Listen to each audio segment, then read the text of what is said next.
Hello class. तो ये जो मेरा चैप्टर शुरू हो रहा है हमारा, वो है classification of drugs. Anti hypertensive drugs कह सकते हैं। अब तक हमने समझा कि नॉर्मल ब्लड प्रेशर कैसे मेंटेन होता है, हाइपरटेंशन में ब्लड प्रेशर क्यों बढ़ता है। तो अब हम समझेंगे कि जब ब्लड प्रेशर बढ़ जाता है तो उसे कम करने के लिए कौन कौन से ड्रग्स यूज़ की जाती हैं। इसमें एंटी हाइपरटेंसिव ड्रग्स के बारे में पढ़ेंगे। ये ऐसे मेडिसिन होती हैं जो इंक्रीज्ड ब्लड प्रेशर को रिड्यूस करती हैं। तो इन ड्रग्स का जो मेन एम होता है कि ब्लड की वॉल्यूम को कम करना, या हार्ट का जो वर्कलोड है इसको कम करना, ब्लड वेजल्स को रिलैक्स करना, और रास और सिंपैथेटिक नर्वस सिस्टम की एक्टिविटी को कंट्रोल करना। बेसिक नॉर्मल पैथोफिजियोलॉजी में हमने ये सारे नाम सुन रखे हैं, ठीक है। तो जो हमारा क्लासिफिकेशन है एंटी हाइपरटेंसिव ड्रग्स का, ये मेनली कुछ ग्रुप्स पर डिपेंड करता है, या हमको कुछ ग्रुप्स में डिवाइड किया गया है। सबसे पहले क्या है, डायूरेटिक्स, ठीक है। Renin angiotensin system inhibitor, sympathetic nervous system inhibitor, calcium channel blockers और वैज़ोडाइलेटर्स। सो हमारे इस क्लास में हम महज ये क्लासिफिकेशन पे फोकस करेंगे कि किस तरीके से हमारे कौन से ड्रग्स, इनका क्या रोल है, ठीक है। सबसे पहले एंटी हाइपरटेंसिव ड्रग्स में ही जो हम देखेंगे वो है डायूरेटिक्स, ठीक है। देखो, डायूरेटिक्स ऐसी ड्रग्स होती हैं जो किडनी के थ्रू यूरिन फॉर्मेशन बढ़ाती हैं। ये बॉडी से जो भी एक्स्ट्रा सोडियम और वाटर को बाहर निकालती हैं। अब जैसे कि डायूरेटिक्स क्या हमने खाया, इन्होंने क्या किया, सोडियम का एक्सक्रीशन बढ़ाया, वाटर का लॉस बढ़ा, ब्लड वॉल्यूम इससे कम हो गई, है ना, कार्डियक आउटपुट कम हो गया और ब्लड प्रेशर कम हो गया। ये तो मैं सिर्फ एक लाइन में बोल रहा हूँ, इसका मैकेनिज़्म हम देखेंगे डिटेल में। और इसके लिए तो नेक्स्ट चैप्टर भी हमारे पास पूरा है, जिसमें हमने टोटल डायूरेटिक्स ही पढ़ना है सिर्फ, ठीक है। तो देखो, डायूरेटिक्स में क्या है, इसमें आपको 3 मेजर ग्रुप्स में ड्रग्स को डिवाइडेड फॉर्म में देखने को मिलेंगे। पहली जो आप देख रहे हो वो है थायाजाइड डायूरेटिक्स। इसमें हाइड्रोक्लोरथायाजाइड, क्लोरथैलिडोन, एंडापामाइड, ठीक है। और जो दूसरी देख रहे हो हाई सीलिंग, इसमें फ्यूरोसेमाइड या अदर्स। एंड तीसरी जो है वो है potassium sparing diuretics, spironolactone, eplerenone and amiloride वगैरह वगैरह, ये इसमें आ जाती हैं। तो फर्स्टली जो थायाजाइड्स आप देख रहे हो, ठीक है, थायाजाइड्स क्या करती हैं, किडनी के डिस्टल कॉन्वोल्यूटेड ट्यूब्यूल पे काम करती हैं। आप जब भी नेफ्रॉन का स्ट्रक्चर समझते हैं, है ना, nephron structural and functional unit of kidney is nephron, आपने ऐसे पढ़ा है उसके बारे में। तो ये जो हमारा नेफ्रॉन है, ये कुछ 5 पार्ट्स में डिवाइडेड है। पहला आप देखते हो बोमेंस कैप्सूल, ठीक है। एंड दूसरा आता है प्रॉक्सिमल कॉन्वोल्यूटेड ट्यूब्यूल, उसके बाद आता है लूप ऑफ हेनले, एंड उसके बाद क्या आता है, डिस्टल कॉन्वोल्यूटेड ट्यूब्यूल। उसके लास्ट में आ जाता है हमारा कलेक्टिंग डक्ट। तो पीसीटी तो हमारा रिस्पॉन्सिबल है 70 to 80% चीज़ों को रीएब्जॉर्ब करने के लिए। फिर हमारा लूप ऑफ हेनले, बचा हुआ 10 से 15% जो वेस्ट होता है वो सोडियम और क्लोराइड का, वो डीसीटी के थ्रू रीएब्जॉर्ब होता है, एंड देन आगे हमारे कलेक्टिंग डक्ट के थ्रू होते हुए निकल जाता है। तो यही मैं आपको समझाने की कोशिश कर रहा हूँ कि थायाजाइड ड्रग्स हमारे किडनी के डिस्टल कॉन्वोल्यूटेड ट्यूब्यूल पे काम करती हैं। ये क्या करती हैं, ये सोडियम और क्लोराइड के रीएब्जॉर्प्शन को इनहिबिट करती हैं, जिससे सोडियम और वाटर बाहर निकलते हैं। रिजल्टेंट क्या होगा, ब्लड वॉल्यूम कम हो जाएगी, और जब ब्लड वॉल्यूम कम हो जाएगा तो कार्डियक आउटपुट कम हो जाएगा, और देखते देखते हमारा ब्लड प्रेशर भी कम हो जाएगा। तो थायाजाइड जो है ये माइल्ड टू मॉडरेट हाइपरटेंशन के लिए सबसे कॉमनली यूज ड्रग्स में से एक है।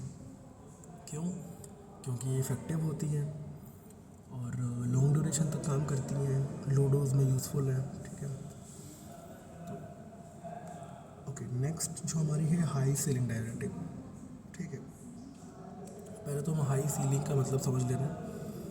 हाई सीलिंग का मतलब होता है कि ये ड्रग्स बहुत ज़्यादा मात्रा में सोडियम और वाटर को एक्सक्रीट करवा सकती हैं, तो इनकी जो डायरेटिक इफ़ेक्ट बहुत पावरफुल होती है। एग्जांपल के तौर पे जो हमारी फ्यूरोसमाइड है, सबसे इम्पोर्टेंट हाई सीलिंग ड्रग्स है, ये डायरेटिक है। आप लेसिक्स के नाम से सुनते हो, ये वही है, ठीक है।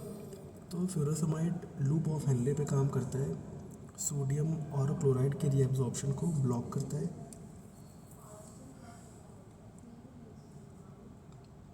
इस वजह से क्या होता है कि बहुत ज़्यादा वाटर और सॉल्ट लॉस होता है।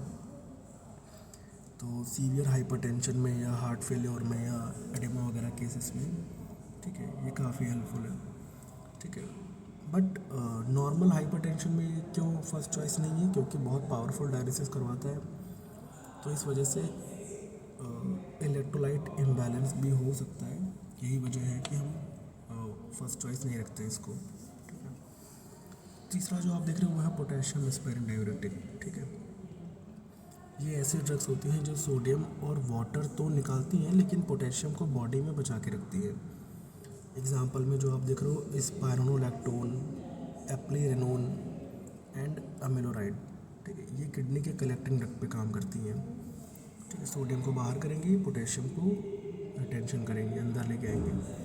कई बार दूसरी डाययूरेटिक्स पोटेशियम लॉस करती हैं, तब पोटेशियम स्पेरिंग डाययूरेटिक्स ज़्यादा हेल्पफुल होती है, ठीक है। अभी जो हम बात करेंगे रेनिन एंजियोटेंसिन सिस्टम इनहिबिटर, ये जो आप देख रहे हो सेकंड में, ठीक है। अब हम उस सिस्टम को टारगेट वाली करने वाले ड्रग्स को समझेंगे जो बीपी रेगुलेशन में सबसे इम्पॉर्टेंट है, यानी हमारा रेनिन एंजियोटेंसिन एल्डोस्टेरोन सिस्टम या रास सिस्टम, ठीक है। एक बार मैं आपको वापस से बता दे रहा हूँ रास का मैकेनिज्म, जैसे मैंने आपको पहले बताया था, ठीक है। रास सिस्टम में हमने क्या देखा था यहाँ पे पहले कि हमारे लीवर से, ठीक है, हमारे लीवर से एक कंपाउंड रिलीज हो रहा था जिसका क्या नाम था, एंजियोटेंसिनोजन, ठीक है, जिसका क्या नाम था, एंजियोटेंसिनोजन।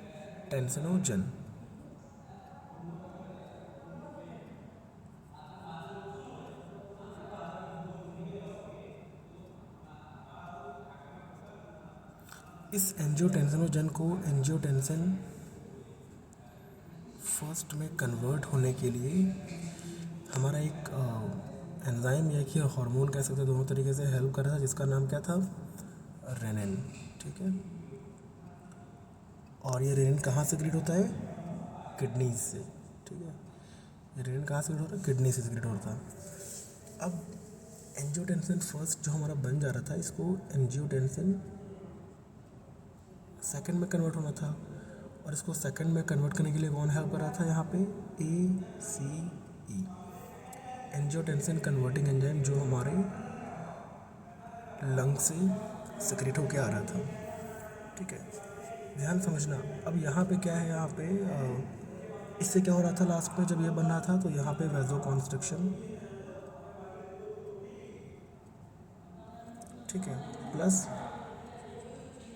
एल्डोस्टेरोन का रिलीज़ होना ये हो रहा था, और एट द एंड पे हमारा ब्लड प्रेशर इंक्रीज़ हो रहा था। हम तो ये दिख रहे थे। तो इस हमारी ये जो ड्रग्स हैं, ये इसी पाथवे को ब्लॉक करके ओवरऑल बीपी को कम करेंगी। तो इसमें हम देख रहे हैं एसी इनहिबिटर्स। सो एसी इनहिबिटर्स बेसिकली क्या करेंगे, ये एंजियोटेंसिन कन्वर्टिंग एंजाइम जो हमारा है, ठीक है, जैसे मैंने बोला ना एसी इनहिबिटर्स, इसमें जो हमारी एनालाप्रिल, कैप्टोप्रिल, लिजनोप्रिल, ये स्पेशली ये जो हमारा एंजाइम है, ठीक है, इसको टोटली इनहिबिट कर देंगे, ठीक है। तो खैर अभी मैकेनिज़म्स की बात नहीं करें, क्योंकि तो हम क्लासिफिकेशन की बात करें, इसमें एनालाप्रिल, लिजनोप्रिल, कैप्टोप्रिल, रैमेप्रिल आप लोगों ने सुना होगा, ठीक है। ये इस तरीके से काम करें तो फाइनली ब्लड प्रेशर हमारा आगे का जब पाथवे कंप्लीट नहीं होगा, इसको रोक देंगे तो हमारा बीपी भी रेगुलेट रहता है या फिर कम हो जाएगा। दूसरा है एंजियोटेंसिन रिसेप्टर ब्लॉकर्स, जिसमें आप लोसार्टन दिख रहे हो, वेलसार्टन या टेलमेसार्टन, आप यहाँ देखिए, angiotensin receptor blocker, losartan, candesartan, valsartan, telmisartan, irbesartan, olmesartan, ठीक है। ये क्या करेंगी, यहाँ भी ये जो एंजियोटेंसिन रिसेप्टर ब्लॉकर है ET1, अभी मैंने बोला ना एंजियोटेंसिन फर्स्ट, ये आप देखिए ये ड्रग्स हमारी इसको रोक देंगी। तो जब इसको रोक देंगी तो अगेन आगे की प्रोसेस नहीं होगी, ठीक है। तो हमारा यहाँ से मैकेनिज्म आ गया, ठीक है। और एक तीसरा है डायरेक्ट रेनिन इनहिबिटर, ये जो हमारी ड्रग है डायरेक्ट रेनिन इनहिबिटर, क्या नाम है इसका, एलिस कायरन, ठीक है। अब ये जो हमारी डायरेक्ट रेनिन इनहिबिटर वाली है, ये सबसे शुरुआत में ही रास पाथवे को ब्लॉक कर देगी। मतलब एंजियोटेंसिन तो हमारा यहाँ पे बना हुआ है, ठीक है। हमारा क्या होगा यहाँ पे जो रेनिन है, ठीक है, ये जो रेनिन है डायरेक्टली इसी को ब्लॉक कर देगी। तो रेनिन एंजाइम को इनहिबिट करेगी, रिजल्टेंट एंजियोटेंसिन फॉर्मेशन कम होगी और ब्लड प्रेशर यहाँ पे कम हो जाएगा। तो ये अलग अलग तरीके हैं हमारे इन चीज़ों को कम करने के। तो ये तो हमने रास सिस्टम देखा, दैट्स वाई इसको क्या बोलेंगे हम, इसे इसको बोलते हैं हमारा रेनिन एंजियोटेंसिन सिस्टम इनहिबिटर्स, ठीक है। अभी जो हम तीसरा देख रहे हैं ये है सिंपैथेटिक इनहिबिटर्स, ध्यान समझो यहाँ पे, ठीक है। सिंपैथेटिक इनहिबिटर्स में क्या है, इसमें बीटा एड्रेनर्जिक ब्लॉकर्स, ठीक है, इसमें प्रोपेनोलॉल, मेटोप्रोलॉल, एटिनोलॉल, इनको बीटा ब्लॉकर्स भी कह सकते हैं normally, and alpha beta adrenergic blockers में लेबेटालॉल और कार्बिडिलॉल। ये अल्फा और बीटा शायद आप कम समझें, इसके लिए मैं आपको अलग से फिर से बना के दिखा दे रहा हूँ यहाँ पे, ठीक है। बेसिकली हमारी बॉडी में कुछ एड्रेनर्जिक रिसेप्टर्स होते हैं। कौन से रिसेप्टर, एड्रेनर्जिक रिसेप्टर्स, जहाँ पे हमारी यही एड्रेनर्जिक ड्रग्स क्या करती हैं, ये इन पे बाइंड करके इनके एक्शन को रोकती हैं। अब ये रिसेप्टर्स कौन से होते हैं, इन रिसेप्टर्स का नाम है यहाँ पे अल्फ़ा एंड बीटा, ठीक है। अब अल्फ़ा में क्या हमारा है, अल्फ़ा 1, अल्फ़ा 2, बीटा में क्या है हमारा, बीटा 1 एंड बीटा 2, ठीक है। Alpha 1, alpha 2, beta 1 and beta 2। अब देखो ये समझने की बात है आपके, वैसे तो बहुत लोकेशंस हैं, बट ये जो अल्फ़ा 1 है, ठीक है, ये जो अल्फ़ा 1 है ये स्पेशली कहाँ पे होता है, हमारे ब्लड वेजल्स पे, ठीक है, ये स्पेशली हमारे ब्लड वेजल्स में। अल्फ़ा 2 हमारे न्यूरॉन्स के लिए काम करेंगे, बीटा 1 हमारे कह लें हार्ट के लिए, और जो बीटा 2 हमारे हैं ये हमारे लंग्स पे, ठीक है। Alpha 1 blood vessels, alpha 2 nerves या neurons, beta 1 heart and beta 2 lungs के लिए। अब होता क्या है यहाँ पे, मैंने बोला ना बीटा एड्रेनर्जिक ब्लॉकर, देखो जब भी, क्योंकि एड्रेनर्जिक है, एड्रेनर्जिक का मतलब हमारा, अभी एड्रेनर्जिक का एक मतलब और समझ लो, एड्रेनर्जिक का मतलब होता है कि सिंपैथेटिक नर्वस सिस्टम का स्टिमुलेट होना, ठीक है। एड्रेनर्जिक का मतलब हमारा सिंपैथेटिक। अब सिंपैथेटिक और पैरासिम्पैथेटिक हमने दो पढ़े थे ऑटोनॉमिक में। सिंपैथेटिक का मतलब होता है triple F, F F F, triple F double F जो समझ रहे हैं, इसको हम क्या बोलते हैं, fear, fight and flight response, ठीक है, fear, fight and flight response. देखो जब भी आप सोचो आप फियर के वक्त पे हो, कभी आपको डर लगे तो क्या होता है, आपकी धड़कनें तेज़ होती हैं, आपकी सांसें तेज़ हो जाती हैं, शायद आपको पसीना आने लग जाता है, शायद आप घबराहट बढ़ जाती है, palpitation, heart rate, pulse rate, सब कुछ आपके वाइटल्स बढ़ जाते हैं। तो इन चीज़ों का वाइटल्स का बढ़ना, ठीक है, यही हमारा एड्रेनर्जिक कहलाएगा।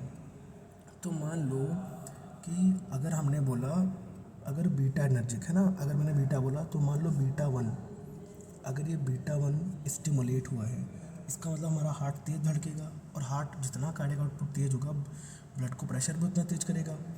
तो हमने हमारे ड्रग क्या करेंगे यहाँ पे, इस पर बाइंड करके इसके एक्शन को रोक देंगे, तो कहीं ना कहीं चीज़ें हमारी कम हो जाएंगी। अभी भी मैं कह रहा हूँ कि ये क्लासिफिकेशन है, मैकेनिज़्म नहीं है, तो मैं उतना डिटेल में आपको बताऊँगा तो जाहिर सी बात है ये आउट ऑफ टॉपिक हमारा हो जाएगा, इसलिए आप इतना समझो, ठीक है। तो इसमें प्रोपेनोलॉल, एटिनोलॉल, मेटोप्रोलॉल, इस तरीके से। ठीक है, तो ये बीटा रिसेप्टर्स को बेसिकली क्या करेंगी, ब्लॉक करेंगी। तो हार्ट रेट कम हो जाएगा, कार्डियक आउटपुट कम हो जाएगा, रेनिन का रिलीज कम हो जाएगा और ब्लड प्रेशर भी कम हो जाएगा। इसी के साथ जो दूसरा आप देख रहे हैं अल्फ़ा एड्रेनर्जिक ब्लॉकर, यहाँ देख लो, यहाँ पे अल्फ़ा एड्रेनर्जिक ब्लॉकर्स यहाँ पे हैं। इसमें क्या है, प्राजोसिन, टेराजोसिन, डॉक्साजोसिन, फेंटोलामाइन एंड फिनॉक्सीबेंजामाइन। ठीक है, तो अल्फ़ा एड्रेनर्जिक ब्लॉकर क्या करेंगी, ये क्या करेंगी, अल्फ़ा 1 रिसेप्टर्स को ब्लॉक करेंगी। कहाँ पे, ब्लड वेजल्स में भी आपने देखा, इससे ब्लड वेजल रिलैक्स हो जाएंगी और पेरिफेरल रेजिस्टेंस कम होगा, बीपी कम होगा। दूसरा जो आप देख रहे हो alpha beta adrenergic blocker, labetalol, carvedilol. ठीक है, ये दोनों रिसेप्टर को ब्लॉक करेगा, अल्फ़ा को भी ब्लॉक करेगा और बीटा को भी। अल्फ़ा को ब्लॉक करेगा तो वैसोडाइलेशन, बीटा को ब्लॉक करेगा तो हार्ट रेट का रिडक्शन। ठीक है, एंड एक चीज़ समझो यहाँ पे कि ये जो ड्रग्स हैं, ठीक है, ये अल्फ़ा, अगर मान लो मैंने बीटा ब्लॉकर बोला है तो ये बीटा 1 के लिए ज़्यादा सेंसिटिव है। ठीक है, बीटा 1 के लिए ज़्यादा मोर पावर यहाँ पे लगाएंगे, बट इसका मतलब ये नहीं कि बीटा 2 पे काम नहीं करेंगे। बीटा 2 हमारे लंग्स पे है ना, और जब बीटा 2 एक्टिवेट होता है तो क्या होता है, ब्रोंको डायलेशन। तो अगर ये बीटा 2 को रोक देंगी तो ब्रोंको डायलेशन के बजाय ब्रोंको कॉन्स्ट्रिक्शन हो जाएगा, सांस लेने में परेशानी होगी। इसीलिए हम ऐसे मरीज़ जो अस्थमा से गुजर रहे हैं या पल्मोनरी डिजीज़ से गुजर रहे हैं, उनको हम बीटा ब्लॉकर नहीं देते हैं या बहुत सोच समझ के देते हैं, प्रिकॉशंसली। खैर, इसके बारे में हम आगे तो बात करेंगे और सारी चीज़ों में। ठीक है, तो खैर अभी जो हमारा एक और है ये है सेंट्रल सिम्पैथोलाइटिक। सेंट्रल सिम्पैथोलाइटिक में क्या है, क्लोनिडीन और मेथाइल डोपा। देखो ये ब्रेन में क्या करता है, ये ब्रेन में सिंपैथेटिक सिग्नल्स को कम करते हैं, है ना, वही सिंपैथेटिक सिग्नल जो सिंपैथेटिक नर्वस सिस्टम को स्टिमुलेट करें। तो इफेक्ट क्या आएगा, हार्ट रेट कम हो जाएगी, वैजो कॉन्स्ट्रिक्शन होगा, रिजल्ट ब्लड प्रेशर भी हमारा कम हो जाएगा। ठीक है, अभी नेक्स्ट हमारा इसमें आता है कैल्शियम चैनल ब्लॉकर्स। ठीक है, अब कैल्शियम चैनल ब्लॉकर क्या है, कैल्शियम मसल कॉन्ट्रैक्शन के लिए सबसे ज़रूरी है। ठीक है, मसल कॉन्ट्रैक्शन के लिए कैल्शियम सबसे ज़रूरी है। ब्लड वेजल्स और हार्ट मसल्स में कैल्शियम एंट्री को ब्लॉक करने से क्या होती है, रिलैक्सेशन होती है, रिजल्टेंट ब्लड वेजल्स डायलेट होती हैं और बीपी यहाँ पे कम होता है। ठीक है, तो टाइप्स क्या हैं, जैसे कि इसमें आते हैं फिनाइल अल्काइलामीन, है ना, बेंजोथाइज़ापीन और डाइहाइड्रोपायरिडीन्स। तो इसमें सबसे पहले हम बात करेंगे फिनाइल अल्काइल अमीन के बारे में। ठीक है, इसमें क्या है, वरापामिल।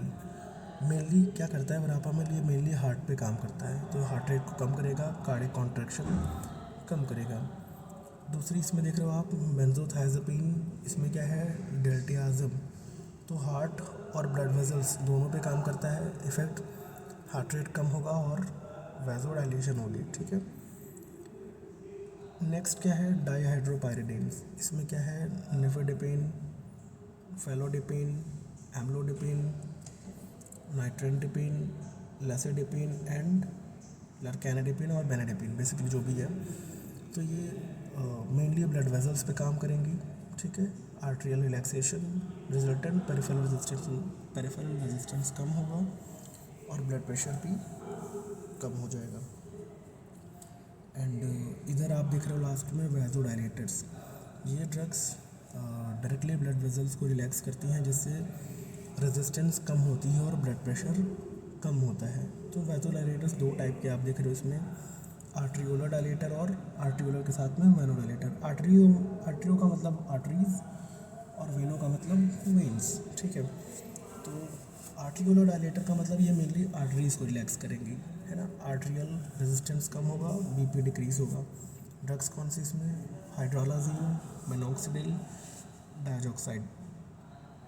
मिनॉक्सिडिल आपने सुना होगा हेयर फॉल को रोकने के लिए, इस तरीके से। तो ये भी हमारे सर्कुलेशन को बेटर करता है, इसके बारे में भी आपको मैं बताऊंगा मैकेनिज्म के तौर पे। और आर्ट्रियोलर और वेनोडाइलेटर मतलब क्या है, ये आर्टरीज और वेन्स दोनों को डायलेट करेंगे। सोडियम नाइट्रोप्रोसाइड, तो आर्टेरियोल डायलेशन में पेरिफेरल रेजिस्टेंस को कम करेगा, और वेनो डायलेशन में क्या होगा, वेनस रिटर्न टू हार्ट जो है उसको कम करेगा। ठीक है, ओवरऑल कार्डियक वर्कलोड कम हो जाएगा और ब्लड प्रेशर हमारा कम हो जाएगा। ठीक है, तो ये हमारी टोटल एक कंप्लीट क्लासिफिकेशन रही हमारी यहाँ पे, किस तरीके से हमारी ड्रग्स, अलग अलग टाइप की जो भी ड्रग्स हैं हमारी बॉडी में अलग अलग कहाँ पे काम करेंगी, और किस तरीके से हमारे ब्लड प्रेशर को कंट्रोल करने के लिए हमें हेल्प करेंगी। ठीक है, तो दैट्स इट। तो हर हाइपरटेंसिव ड्रग बीपी रेगुलेशन को किसी न किसी पॉइंट पे को टारगेट करती है। कुछ किडनी से वॉल्यूम को कम करती हैं, कुछ रास सिस्टम को ब्लॉक करती हैं, कुछ सिंपैथेटिक एक्टिविटी कम करती हैं, और कुछ सीधे ब्लड वेजल्स को रिलैक्स करती है। ठीक है, अभी जो हमारा नेक्स्ट टॉपिक आएगा वो है mechanism of action of anti hypertensive drugs. इसमें हमें सबसे पहले हम डायरेटिक्स को देखेंगे, डायरेटिक्स किस तरीके से हमारे ब्लड प्रेशर को कंट्रोल करेंगे, मोड ऑफ एक्शन जो डायरेटिक्स का है। ठीक है, उसके बाद beta adrenergic blocker, beta blocker कैसे कंट्रोल करेंगे, फिर अल्फा एड्रेनर्जिक ब्लॉकर, ठीक है, एंड कैल्शियम चैनल ब्लॉकर और एसी इनहिबिटर्स, एंजियोटेंसिन, सब कुछ बारी बारी समझेंगे इसमें। तो फर्स्टली हम बात करेंगे यहाँ पे डायरेटिक्स। देखो, अब हम हाइपरटेंसिव ड्रग्स के मैकेनिज़्म ऑफ एक्शन को समझने वाले हैं। तो सबसे पहले डायरेटिक्स को समझेंगे। क्योंकि हाइपरटेंशन के ट्रीटमेंट में डायरेटिक्स का एक इम्पॉर्टेंट रोल है। डायरेटिक्स का बेसिक काम है कि ये किडनी के थ्रू बॉडी से एक्स्ट्रा सॉल्ट और वाटर को बाहर निकालती हैं। जब भी बॉडी में ब्लड वॉल्यूम कम होता है तो ब्लड वेसल में प्रेशर कम होता है, और ब्लड प्रेशर हमारा क्या होता है, ओवरऑल डिक्रीज़ हो जाता है। तो नॉर्मल कंडीशन में क्या होता है कि प्रेशर कैसे मेंटेन होता है, मैंने आपको वैसे तो पहले ही बताया था, बट वापस से बता रहा हूँ। नॉर्मल कंडीशन में ब्लड प्रेशर मेनली डिपेंड करता है कार्डियक आउटपुट और पेरिफेरल रेजिस्टेंस। चलो वापस एक बार आता हूँ यहाँ पे।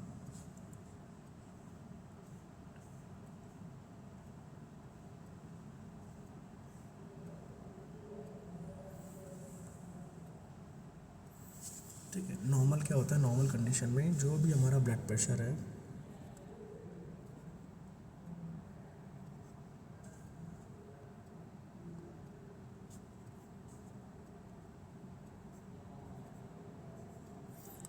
ठीक है, blood pressure is equal to cardiac output into peripheral resistance. ठीक है, अब कार्डियक आउटपुट क्या होता है, कार्डियक आउटपुट का मतलब होता है हार्ट कितना ब्लड पंप कर रहा है। ठीक है, कार्डियक आउटपुट का मतलब क्या होता है, हार्ट कितना ब्लड पंप कर रहा है। और वहीं पे पेरिफेरल रेजिस्टेंस का मतलब ब्लड वेजल्स में ब्लड फ्लो के अगेंस्ट रेजिस्टेंस क्या है। ठीक है, ब्लड वेजल्स में ब्लड फ्लो के अगेंस्ट रेजिस्टेंस के बारे में। तो ड्रग्स मेनली क्या करती हैं, ब्लड वॉल्यूम को कम करती हैं। ठीक है, ओवरऑल ब्लड वॉल्यूम को कम करेंगी। ठीक है, और क्या करेंगे, कार्डियक आउटपुट को यहाँ पे रिड्यूस करेंगी। ठीक है, इस तरीके से अपना एक एक्शन देने की कोशिश करते हैं। तो सबसे पहले action on kidney. Diuretics kidney के अलग अलग पार्ट्स पे काम करती हैं। हमने देखा इसमें कौन कौन से देखा, थायराइड डायरेटिक्स, लूप डायरेटिक्स और पोटेशियम स्पेरिंग डायरेटिक। तो जब भी आप नेफ्रॉन के स्ट्रक्चर के बारे में देखने की कोशिश करते हैं,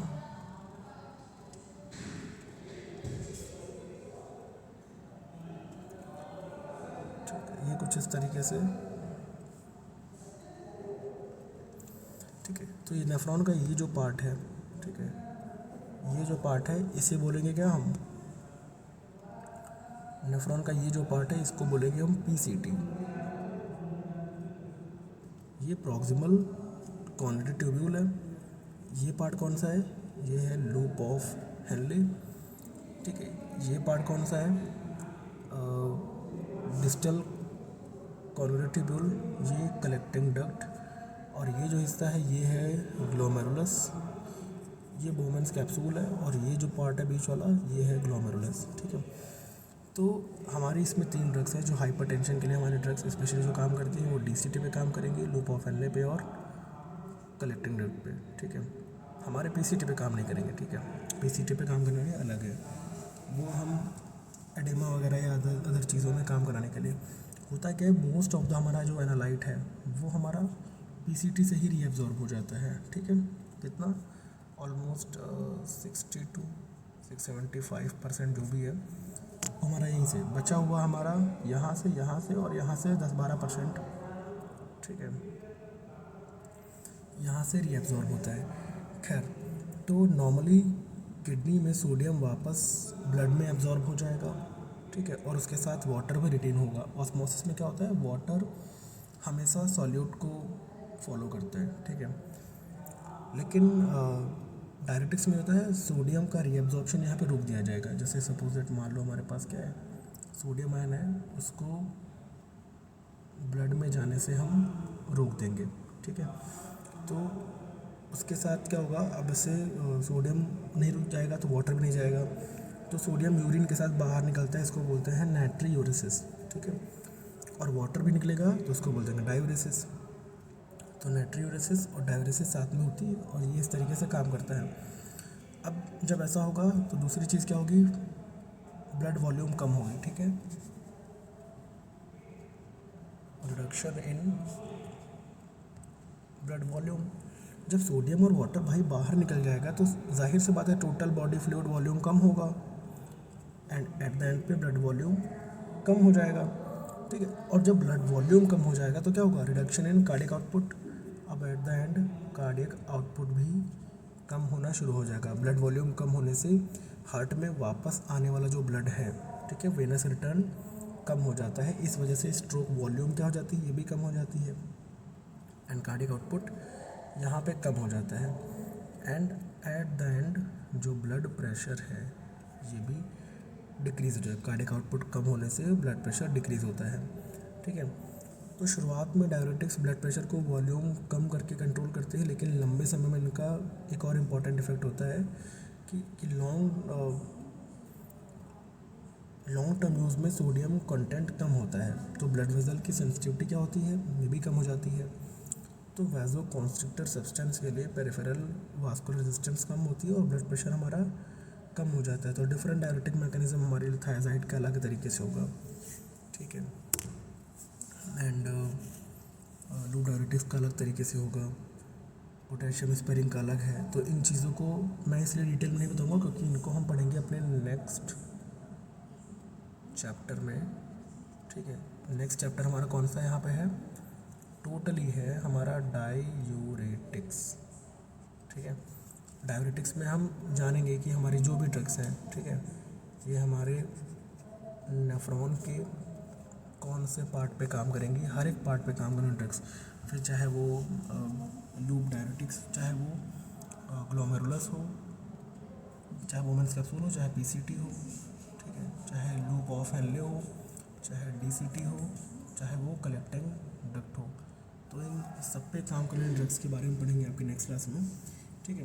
next class in the sense next chapter में, ठीक है। फिलहाल तो हम इसमें डायरेटिक्स से इतना जानते हैं कि सोडियम और वाटर के एब्जॉर्प्शन को रोकेगा, जिससे क्या होगा, ब्लड वॉल्यूम कम होगी, ब्लड वॉल्यूम कम होगी तो कार्डियक आउटपुट कम हो जाएगा, कार्डियक आउटपुट कम होगा तो ओवरऑल ब्लड प्रेशर भी कम होगा, ठीक है।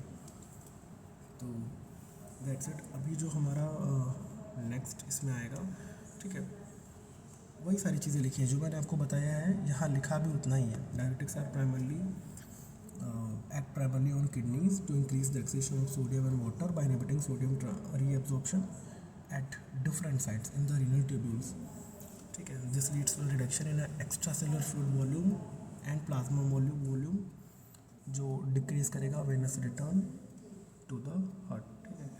तो खैर ये सारा जो भी किस्सा है डायरेटिक्स का ये मैंने आपको एक्सप्लेन कर दिया शॉर्ट में बता के, ठीक है।